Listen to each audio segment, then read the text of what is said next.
जय श्री हरि, जय श्री राधे, जय श्री श्याम। मैं श्याम सुंदर शास्त्री आपको आज एकादशी जो सफला एकादशी है उसकी कथा सुनाता हूँ। तो आप कृपा ध्यानपूर्वक सुने और अपने मित्रों को भी ये कथा जरूर भेजें। सफला एकादशी की कथा। तो चंपावती नगरी में एक महिष नाम का जो है राजा राज्य करता था और उसका एक बड़ा पुत्र था तो लुम्पक नाम का, जो वो बड़ा ही दुराचारी था, यानी कि सभी प्रकार के दोष गुण उसमें शराब पीना, जुआ खेलना, वेश्यावृत्ति आदि सभी, मांस मिट्टी खाना, सभी प्रकार के गुण दुर्गुण उसके अंदर थे। तो उस राजा ने जो है महिष्यमान नामक राजा ने अपने उस बड़े पुत्र को अपनी नगरी से बाहर निकाल दिया और वो नगरी से बाहर जा कर के एक वन में रहने लगा। वहाँ पर एक बहुत ही बड़ा पीपल का पेड़ था जिस पर देवताओं का निवास था। देवता भी वहाँ क्रीड़ा करने के लिए आया करते थे। भगवान नारायण भी उस पीपल के पेड़ में निवास करते थे, ऐसा बताते हैं। तो राजा का बेटा वहाँ जा कर के रहने लगा और फिर भी वो अपने जो है ऐसे देवताओं के स्थान पर पहुँच करके भी उसकी बुद्धि परिवर्तित नहीं हुई और वो दोबारा वहाँ से वन से आता और अपने पिता के राज्य में चोरी करने के लिए आता रहता था। उसकी बुद्धि नहीं बदली थी। तो राजा के सिपाही उसको पकड़ लेते थे और फिर दोबारा वह राजा का बेटा जान करके छोड़ देते थे।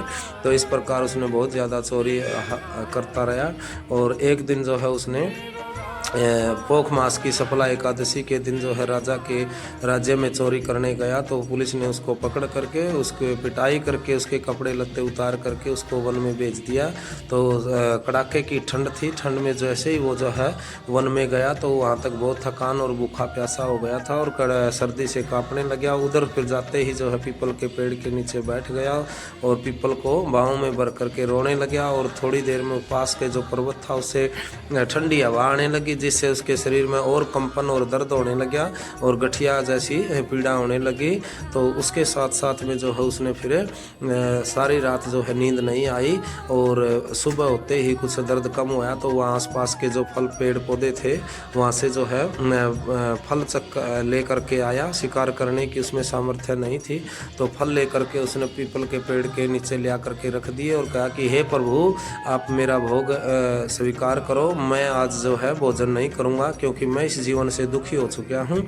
मैं इस जीवन को जो है भूख हड़ताल करके यानी कि कुछ भी नहीं खाऊंगा, मैं आपको ही समर्पित करूंगा। मैं आज के बाद तो कुछ नहीं खाऊंगा, ऐसा नियम लेकर के उसने भगवान के पीपल के पेड़ के नीचे वो फल रख दिए और कहा कि भगवान आप ही भोग लगाइए, मैं जो है भोजन नहीं करूंगा, मैं इस जीवन को छोड़ना चाहता हूँ। ऐसा कह करके उसने फल भगवान पीपल के पेड़ के नीचे रख दिए और सारी रात जो है एकादशी की रात्रि में जो है दर्द से कराता रहा और दर्द में भगवान का नाम स्मरण करता रहा कि हे प्रभु मुझे मुक्ति दो, हे प्रभु मेरा कल्याण करो और भगवान नारायण का स्मरण करता रहा।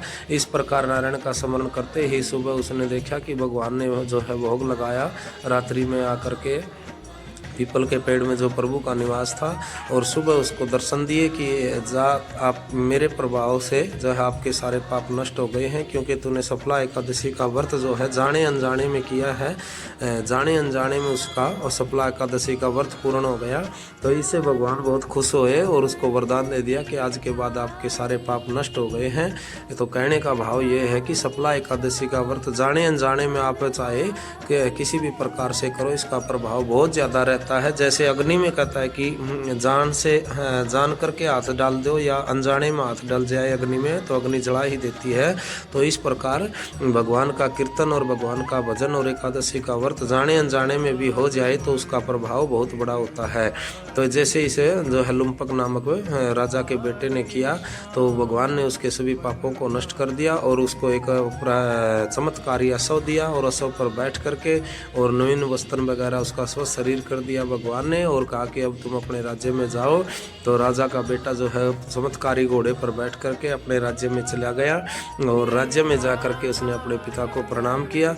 पिता ने जो है उसके पुण्य के प्रभाव से जो है, क्योंकि उसके पाप नष्ट हो गए थे, पुण्य के प्रभाव से जो है उसको राजगद्दी पर बिठा दिया और स्वयं जो है वन में चला गया तपस्या करने के लिए राजा। तो इस प्रकार से भगवान के भजन से और सफला एकादशी के व्रत से जो है उसके पाप कर्म नष्ट होकर के पुण्य बढ़ने से उसको राज्य प्राप्त हो गया। इस प्रकार सफला एकादशी का व्रत करने का बहुत ही पुण्य लगता है। तो इसकी कथा का भी श्रवण आप लोगों को करना चाहिए। जय श्री हरि, जय श्री नारायण। जय हो लक्ष्मी भगवान की। और रात्रि में कीर्तन करना चाहिए, सुबह द्वादशी को दान करना चाहिए। और रात्रि में भगवान का कीर्तन एक पलक जप के इतना भी जरूर करना चाहिए, ज़्यादा करे तो बहुत ही अच्छा है। तो भगवान के भजनों का स्मरण करते रहना चाहिए। जय श्री हरि।